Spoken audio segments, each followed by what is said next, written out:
of What Was Jesus Thinking?, where we take into consideration the gospel lesson from the Revised Common Lectionary every week. And I don't present the Old Testament lesson or the Psalms or the epistle lesson. I like the gospel lessons the best because they give us an insight into the words and the life, the actions of Jesus, and I think they are so inspiring. It makes me ask the question, what was Jesus thinking? And that's exactly what we're going to be talking about today when we consider that today is May 3rd, 2020. It's the fourth Sunday of Easter. Can you imagine that? 4 Sundays of Easter. There are three more. Actually, we got the day of Pentecost coming up soon. And it is a very wonderful season as we consider the concept of resurrection and what that means for us today. Now, the passage today is one of these I am statements of Jesus, and it is profound. And the implications for your life are significant. So listen as we discover what Jesus was thinking. John chapter 10, verses 1 through 10. Very truly, I tell you, anyone who does not enter the sheepfold by the gate, but climbs in by another way, is a thief and a bandit. The one who enters by the gate is the shepherd of the sheep. The gatekeeper opens the gate for him. The sheep hear his voice. He calls his own sheep by name and leads them out. And when he has brought out all his own, he goes ahead of them, and the sheep follow him because they know his voice. They will not follow a stranger, but they will run away from him because they do not know the voice of strangers. Jesus used this figure of speech with them, but they did not understand what he was saying to them.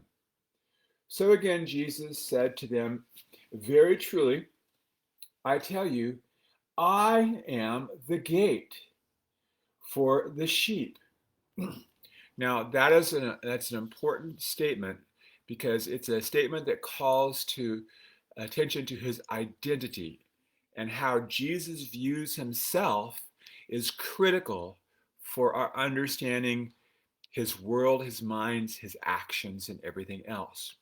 And in this particular circumstance, Jesus has clearly identified himself as something that we should pay attention to. Jesus says, I am the gate. And he's going to repeat that several times in this passage. Each time, he's validating what he knows about himself. His identity helps to shape his actions, his thoughts, all of his behavior. And it's very fascinating. Just to give you a little picture here, if you were to wake up in the morning and you were to stand in front of the mirror and you looked at your body, you might say something like, I am fat. Hopefully not. Hopefully you're saying something other than that. But when you do that, when you say, I am fat, you are identifying yourself in a particular way. Your actions, your thoughts, and your words reflect what you believe about yourself. Now, if on the other hand, you could stand in front of the mirror and you say, wow, I am healthy. So when you identify as healthy, I am healthy, then what you're doing is you're priming your thoughts, your actions, and your behaviors to line up with I am healthy. So that later on in the day, when somebody says to you, Brian, would you like to have a Haagen-Dazs bar now? I can say to myself, I am healthy, so I think I'll pass on the Haagen-Dazs bar. Do you see how the relationship between the identity and the action that's there?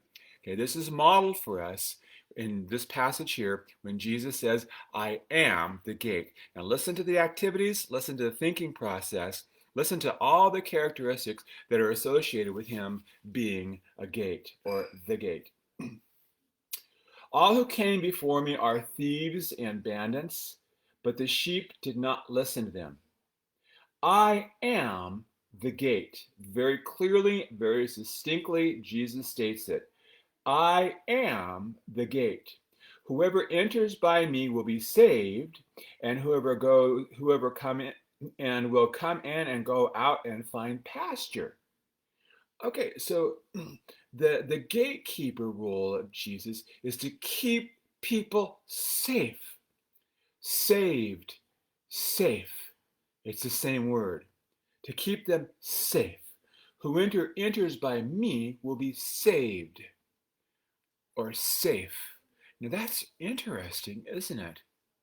So one of the things that you might derive from this statement is that, well, then, if I think the way that he did, then that is going to be a safe way for me to be.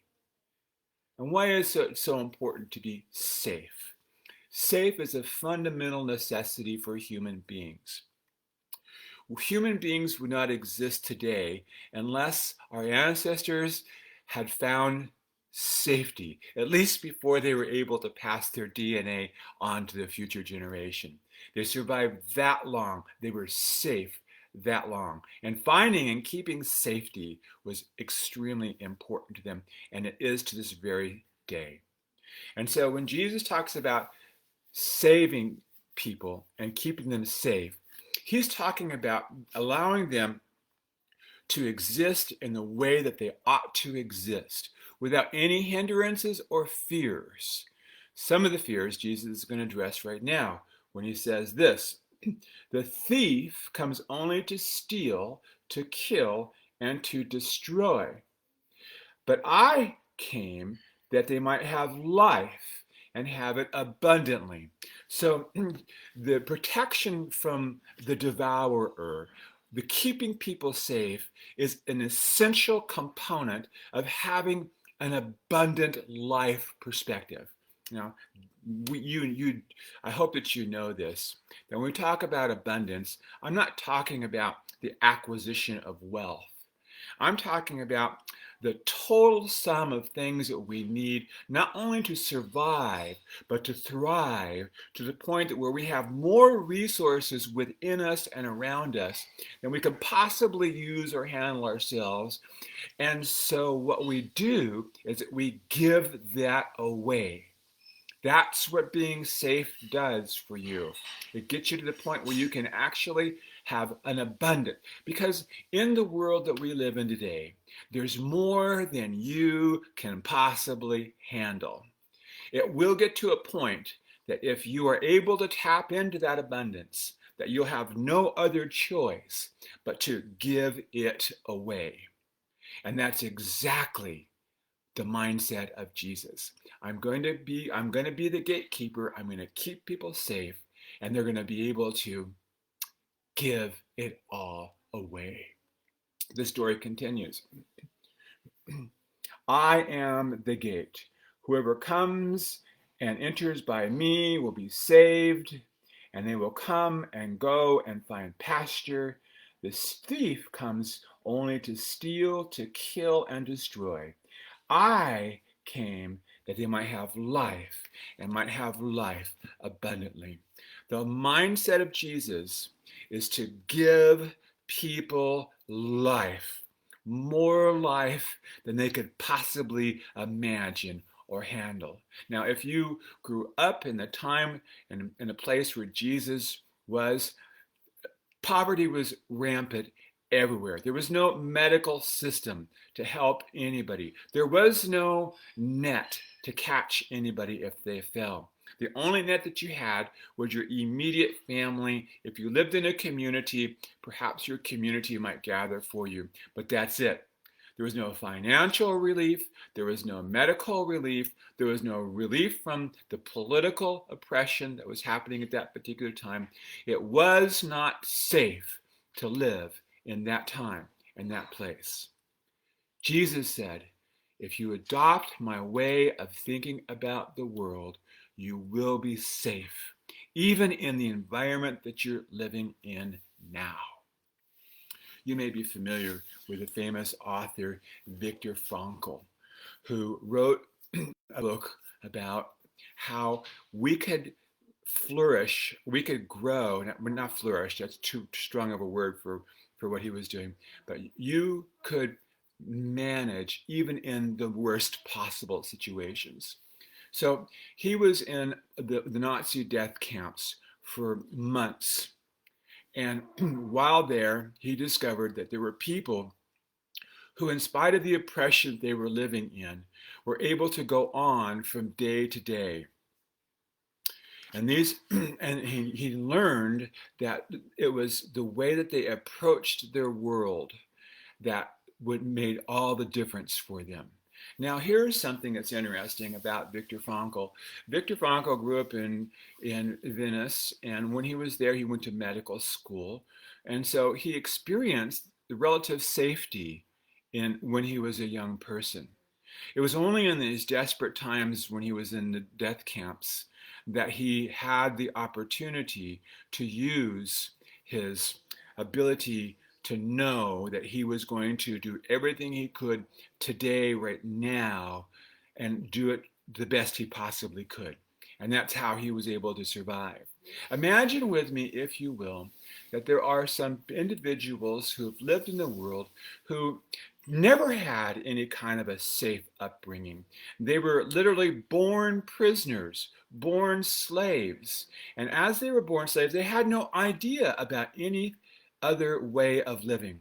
Just the day in and day out, day by day, hand to mouth existence under oppression. Now imagine a person gets freed from that. How do they respond to that? That would be a fantastic experience, to be freed from that. Now here is what I'm trying to say. Most people today do not control their thinking. Instead, they let their thoughts run wild. Jesus was a master of controlling his thought processes and his world. He was able to take and build an identity around what he did so that his actions match his identity. He would say to his disciples things like, "I am the gate." Now, here's what I would like you to be able to do.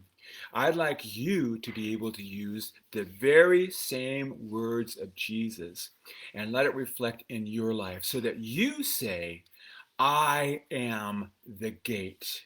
And when you do that, your actions and your thinking are going to change. What's going to change is that you're not going to be worried so much about your day-to-day survival because you know that there's an abundance of everything that you need in the world. You can get it one way or another, and so you can act as a gate.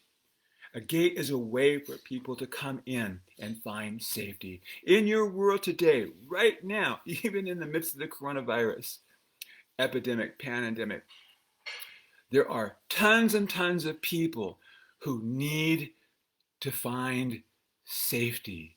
And you can be the safe person for them so they can come and they can go through you and you can give them life. How would you give them life? Because you give them life-giving words. You give them life-giving actions. You give them life because of your love. That's a passage today that I hope that you'll read over and over again, and that you can take what Jesus was thinking. What was Jesus thinking? And you can apply it to your daily living today. Who are you? Are you a victim of thieves and bandits? Or are you a gate through which people can come and go and find safety? I'm Brian Martin. Thanks for visiting with me today, and I am looking forward to visiting with you next week at the same time in the same place. Bye-bye.